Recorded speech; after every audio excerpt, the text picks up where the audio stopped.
I think we shouldn't be striving for really a new normal. We should really want, as much as possible, the old normal back. So actually we can see our loved ones, we can have that level of social interaction. We're a social species. And I think, a lot of the dystopian discussion of a new normal actually really scares me, because I think we lose that level of social interaction that actually keeps us going. Hello and welcome. This is Lockdown TV from UnHerd. We are called Lockdown TV because we began life on day one of lockdown here in the UK, and that is nigh on a year ago. We've been in and out of some form of extreme restrictions ever since then. And a lot of the decision of how we come out of it and what metrics we should use to come out of it involves modelling. And there's even a special committee that advises the government called SPI-M, the Scientific Pandemic Influenza Group on Modelling. And they feed into SAGE, the government committee. And a member of that, I'm delighted to say, is joining us now. He's called Dr Michael Tildesley. Hi, Mike. Good afternoon. So you are one of these modellers, and you are directly advising the government. So they are listening to you as to when they can start releasing restrictions and when life can start getting back to normal. What are you advising them? Whatever the government considers important at any point in time, SPI-M may look at and provide advice to the government in terms of what should do. Now, the key thing here is advice. We are advisors, we are not decision makers. And of course, the government have a range of different things they need to look at when it comes to making a decision as to what to do. But as far as we normal people are concerned, we really only care about one thing, which is when is life going to get back to normal? So given all these different investigations you're doing and the overall advice you're giving the government, what's your best guess? I think the key thing for us when it comes to relaxing lockdown is the need to do it gradually. We do know that any kind of relaxation is going to impact the R number.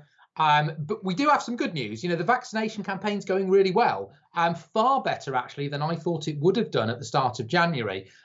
If we can keep that trajectory going and these vaccines work and they have a high level of protection, not just from severe symptoms, but also in terms of blocking transmission, we could be in a position that by the summer we have dramatically eased lockdown, but it's really dependent upon getting a high level of uptake of vaccine, even in the non-vulnerable groups. So by the summer, dramatically ease lockdown doesn't sound that great, I would say, from what we were sort of expecting.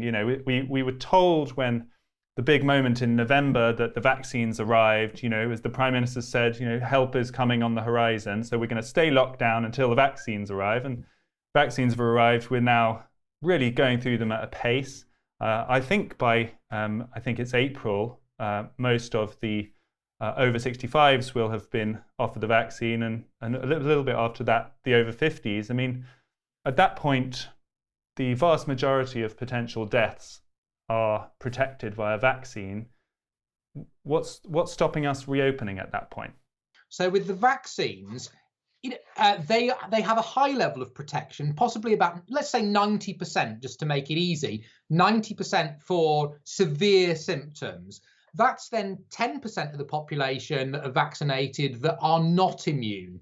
Now, if we have an R number of about 1, then we will see the deaths and the hospitalizations go down dramatically. But of course, as we start easing things, then, and the R number goes up, those people that are not protected are exposed to much more risk. And so that's where the concern comes in terms of significant relaxation, that we really need to wait until we have pretty high levels of protection across the population before we totally drop restrictions. So let me ask you a straightforward question. The answer may not be so straightforward, but when we first went into lockdown, the talk was of crushing the curve, the flattening the sombrero in order to make sure that we didn't exceed our NHS capacity, so that the hospital healthcare system wasn't under too much pressure. According to your models, when will we reach that point, at least? Well, I mean, arguably, in a sense, we're at that point already, because we have seen the pressure starting to come off the hospitals and hospital occupancy is going down. So I think well, we've actually done a pretty good job with this lockdown of suppressing infection. The R number is below 1. There was actually some concern in January with the new variant that lockdown wouldn't be good enough to get the R number below 1. And actually, we've achieved that, which is fantastic. So what would be the metric then? I mean, you say that we've already reached the point where you could argue the hospital system is not under pressure. If that's not the metric to turn around and start releasing things, what should be? Well, I think we probably are in that position now that we can start to release things, but we need to think about, well, okay, what's a priority? Now, of course, I think most people hopefully wouldn't argue about the fact that the priority has to be children. We need to get our children back into school. That's extremely important. Now, if that is the priority and we don't want schools to close again, in my opinion, we should be thinking about, this 8th of March deadline that the government are working towards to at least open some schools, whether that be primary or whether that be primary and secondary. That's more of a political decision than a scientific one. But we look at that first. We monitor for a few weeks what the impact of that is, and then we move to the next step in the process. So in other words, then the metric. I mean, I asked what the metric would be. You would say the R number, basically. So we should be releasing restrictions whilst keeping an eye on the R number. And if it starts to get above 1, we need to slow down. But as long as it's beneath 1, we're okay?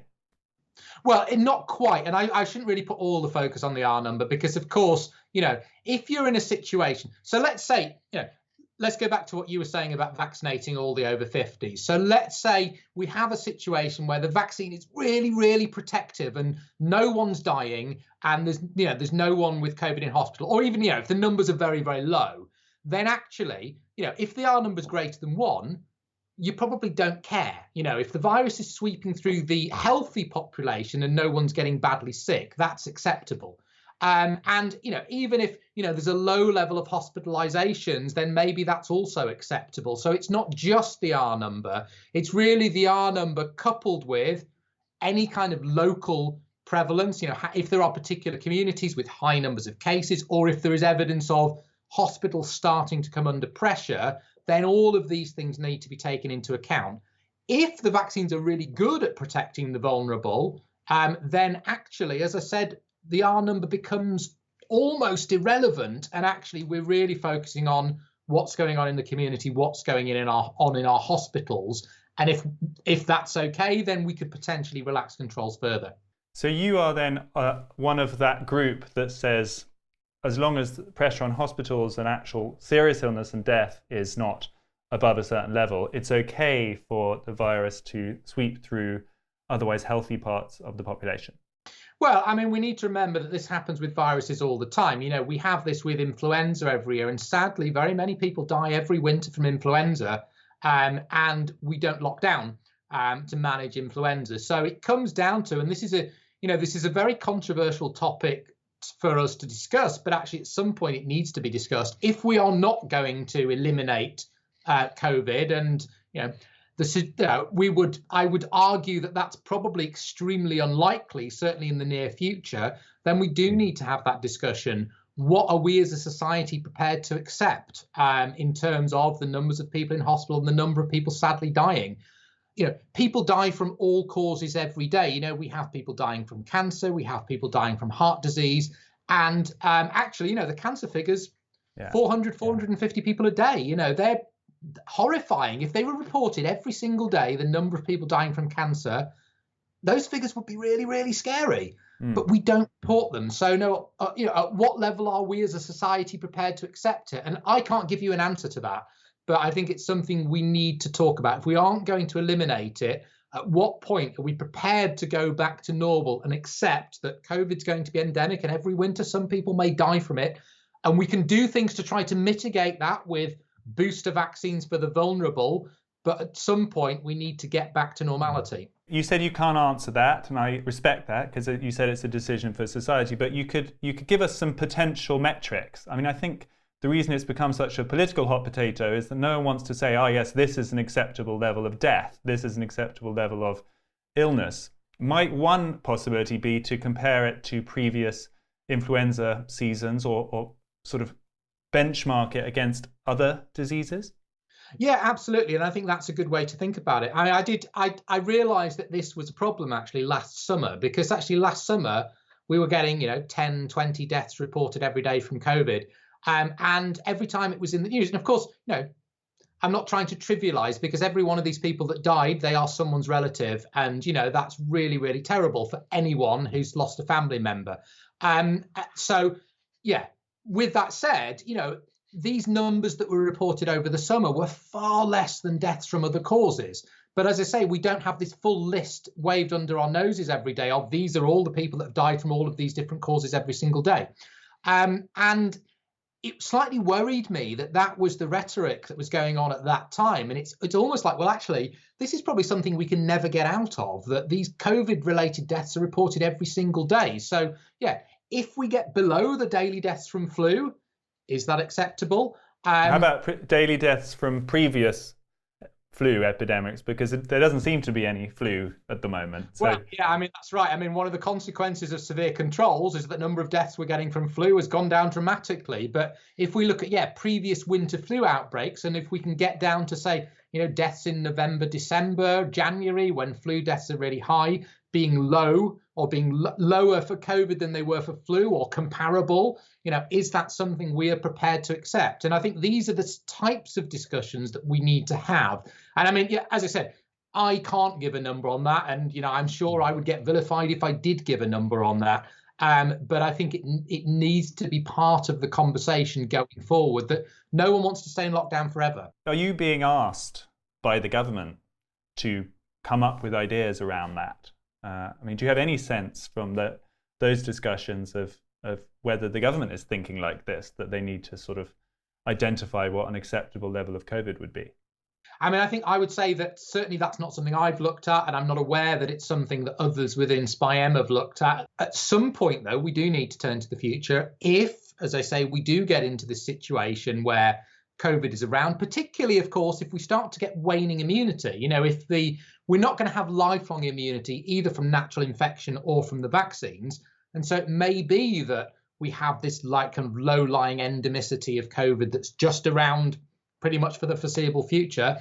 So I suspect maybe once we've got through this wave of vaccination as we get into the summer, that might start to become a really key conversation, particularly when we're thinking about what are we going to do next winter if COVID starts to emerge again. What's your view of the group that call themselves the ZeroCovid campaigners? And they're scientists and some politicians and activists who basically say that we cannot rest.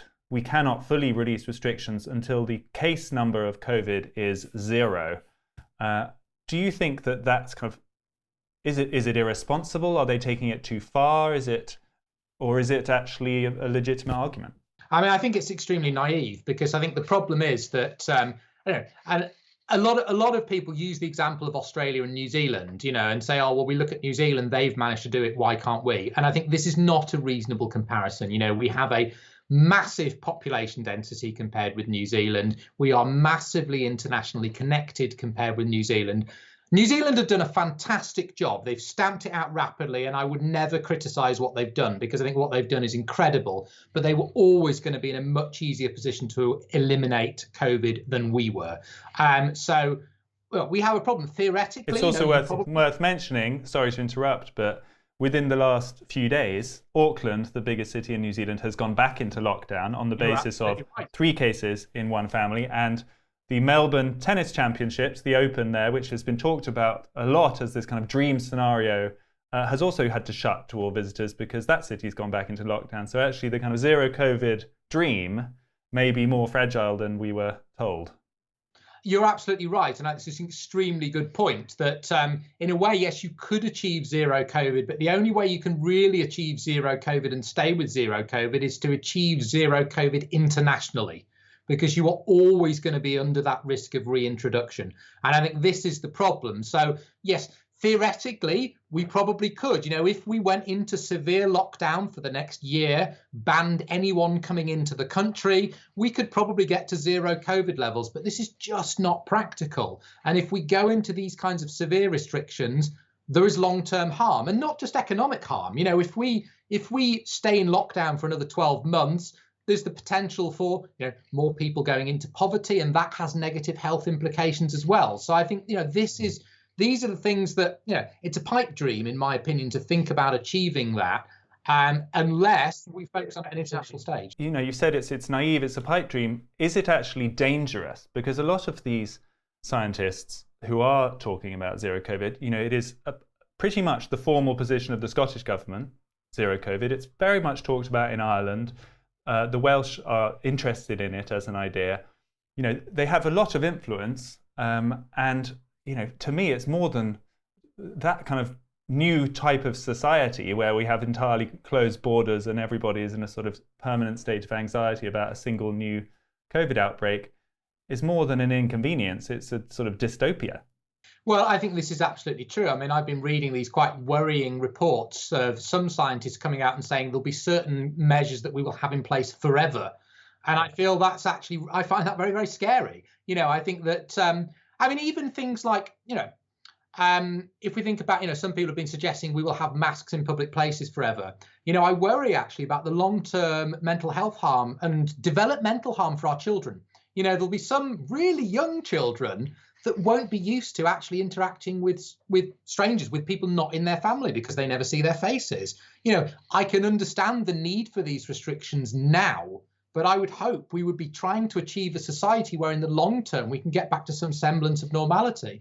There may be certain things that actually we take forward, better hygiene, making sure we wash our hands, maybe using hand gel when we go in and out of places. These are things that actually a pretty good practice and we could continue to observe. But I think we are a sociable society, and I think we should try to achieve at least getting back to some level of being able to interact with people that are not in our immediate family. And I do worry about a lot of the rhetoric that suggests that there's going to be some level of controls that we're just going to keep forever. Do you think your approach to this is winning the argument, or do you think the kind of zero COVID approach is winning? How about within the SPI-M kind of committee? What's the split, would you estimate?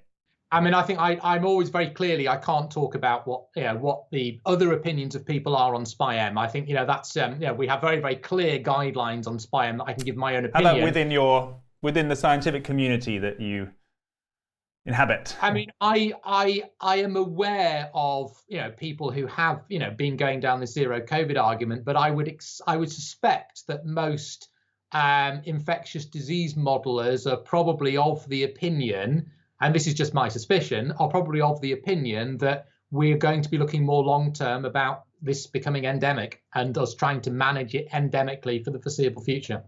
So the argument they come back with, there's a couple, aren't they? One is it's irresponsible to allow any pool of infection because that's how mutations arise. And then, of course, long COVID as a rapidly more and more understood potential condition of COVID is another one. So they're saying actually it's no longer acceptable to say there's a level of COVID sort of bubbling underneath. We actually need to eliminate it. What would you say to those arguments? I think it goes back to this level of risk. In a sense, they're right. If you only care about damage to health, then of course, yes, you put in very, very severe interventions. And I think the problem is there are damage to health by COVID. Damage to health by COVID, absolutely. Then yes, you take a very, very cautious approach and you stay in lockdown until you've eliminated it. But it's about balancing harms. And I think this is the thing. And again, to go back to the cancer argument, right? If we look at 400 people dying every day from cancer, we could ban smoking, we could ban alcohol, we could force people to take an hour of exercise every day. That would reduce the cancer figures dramatically. But we're not as society going to do that. And maybe I shouldn't be suggesting this because this might be something that, but it's one of these things. It sounds flippant, but it's true. We could do all of these things to try to reduce people dying from other causes, but we don't. And we accept a level of risk as a society to have some semblance of a normal life. And I think there has to be some balancing act where, I read these reports and how about even some semblance? Maybe like experts such as you need to start saying in media interviews, normal life, not just some semblance of normal life, to try and. Well, I think you raise a good point. I've been reading, so I have an elderly grandma, right? I have a grandma who's in her 90s, and I have children, and my children have not seen their great gran for months. And, she's in her 90s and she's very healthy, but we don't know how much longer she's going to be around for. And actually, if you're talking about going into lockdown for the next 3 years, she could actually lose all of that potential time of interacting with her great-grandchildren. And I think this is one of those things that actually the very elderly might want to have more time with their loved ones. And if we are dictating we need to get to zero COVID so everyone stays in lockdown, we're depriving those vulnerable who actually we're setting out to protect from having a life. And I think this is what we need to think about for the next, months and years, about balancing that and having, balancing the need for a normal life against the increased risks that that might bring. So has your grandmother been vaccinated? She has, yes. So when she's had her second dose and you've allowed a 3-week period for that to come into effect, will you start seeing her again? Well, if it is legal to do so, then yes. I mean, should it be, do you think? I think if we've got infections to low enough levels, then one of the things that should happen probably sooner rather than later is to allow some mixing within family groups. I think even, there's even an argument for this for people's well-being before we think about non-essential shops opening. I think actually families who don't live together being able to be together actually I think is pretty important. I should imagine a lot of people, if they were given a choice between going to a non-essential shop or seeing their grandma, would probably pick the latter. So I think there is an argument for allowing that to happen sooner rather than later if we continue this trajectory. The strange thing is that you gave quite a nuanced answer to that. But if you've got a 90-year-old grandmother who's actually been double vaccinated and you haven't been able to see her for, it's a kind of no-brainer, isn't it? Everyone would, she will no doubt want to see you, and every person in that situation, whether the government advises it or not, is obviously probably just going to see their grandma. Well, yes, and but I'm sure you can appreciate I'm in a very difficult role that, I have to be very, very careful to follow the rules. There have been some high-profile incidents of scientists in the past who advise government not following the rules. We had one of them on our show, yeah. And I think we obviously have to take responsibility that, I need to say and I need to follow that and say, yes, I want to, but whilst it is illegal to do so, I'm not going to. And I think that's where you can argue that more of, we should be allowed to see our elderly loved ones when they've been vaccinated. But unfortunately, I'm in a position where I've got to wait till the government says it's legal. Do you worry that we've sort of, during this stressful, difficult year, all gone a bit crazy, and that even, governments are copying each other? There are lots of very vocal scientists saying things all the time and making life sound very frightening. Do you think that we've actually sort of lost the plot at all? Are you worried about the sanity of the public conversation around these kind of issues?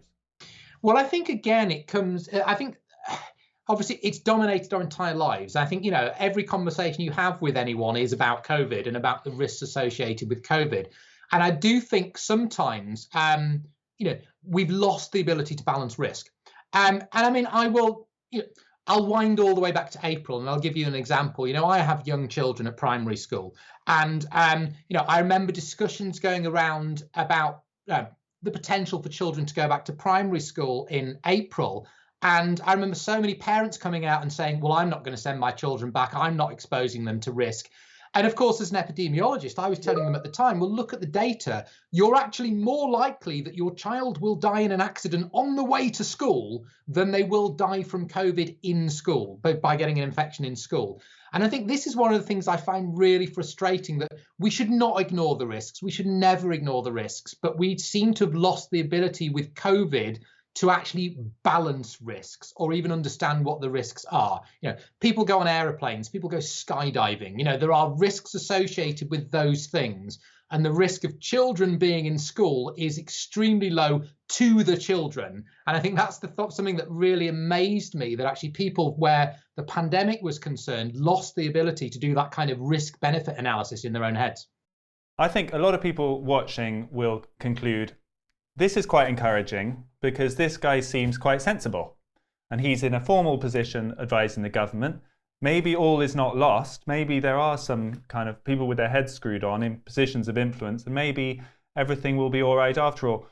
There is a lot of people out there who are frightened that the conversation has got so extreme and people keep talking, as you say, about forever measures and the new normal, that somehow they won't be allowed back to their normal lives. Do you think the people with more common sense will prevail? Is your sense that you're winning this argument? Well, I hope so. I mean, I think I can't judge on whether I'm winning this argument, but I go back to what you said, actually, when you used the word dystopian. And I think actually I remember having a conversation with my brother about 6 months ago, and about the new normal. And we were saying the whole idea of the word new normal sounds a bit 1984. I think it does sound dystopian. In a sense, I'm not arguing with measures that have been introduced in terms of the need to reduce risk, but actually, I would want pretty much mostly the old normal, with the caveat of, as I said, making sure we continue to observe these good hygiene practices and all these things that, I'm much better about washing my hands now. And actually, that is something that I have no problem continuing to do in future, to be really careful about, washing my hands when I come into the house, if I've been in the garden, coming back in and washing my hands. These are all the sorts of things that we should have been doing anyway. But I think as much as possible, I think we shouldn't be striving for really a new normal. We should really want, as much as possible, the old normal back. So actually we can see our loved ones, we can have that level of social interaction. We're a social species. And I think, a lot of the dystopian discussion of a new normal actually really scares me, because I think we lose that level of social interaction that actually keeps us going. We don't talk enough about mental health. And actually one of the big challenges in the last 12 months, I think, has been to mental health of, everybody. Actually, not even people who maybe, suffered more from mental health challenges before the pandemic, but actually an awful lot of people who probably, because of the pandemic, have really struggled with their mental health. If we're going to get the old normal back, and I think I, for one, certainly hope we do, when do you think it's most likely? Obviously, you can't give an exact prediction, but you know more than most about how these conversations move forward. When do you think life will feel normal again? What's your best guess? I mean, I hope that at least by the autumn we're getting close to that. And I think not the summer. I think if we do better with the vaccination campaign and we get really good uptake, then I could get more ambitious. Now, I would say the summer, but I don't want to do what frustrates me that the government do, which is set a deadline that they can't keep. So if I'm casting it a little bit further into the future and then it happens earlier, I'm comfortable with that. And I think the reason to maybe cast it a little bit later is to really encourage as many people as possible to say, my hope, my belief is by the autumn we'll be pretty much back to normal. But if we do really well with people taking up the vaccine, with people continuing to obey the restrictions that are in place now, we could do it as early as the summer. Okay, Dr. Mike Tildesley, thank you so much. Thank you very much. Pleasure. That was Dr. Mike Tildesley, who is a member of SPI-M, the modelling advice group to the government here in the UK, giving us some hope, I would say, that the old normal may not be lost forever. Whether it comes back sooner or later remains to be seen. And whether he is successful in convincing people to let us have it back also remains to be seen. But thanks to him, and thanks for watching. This was Lockdown TV.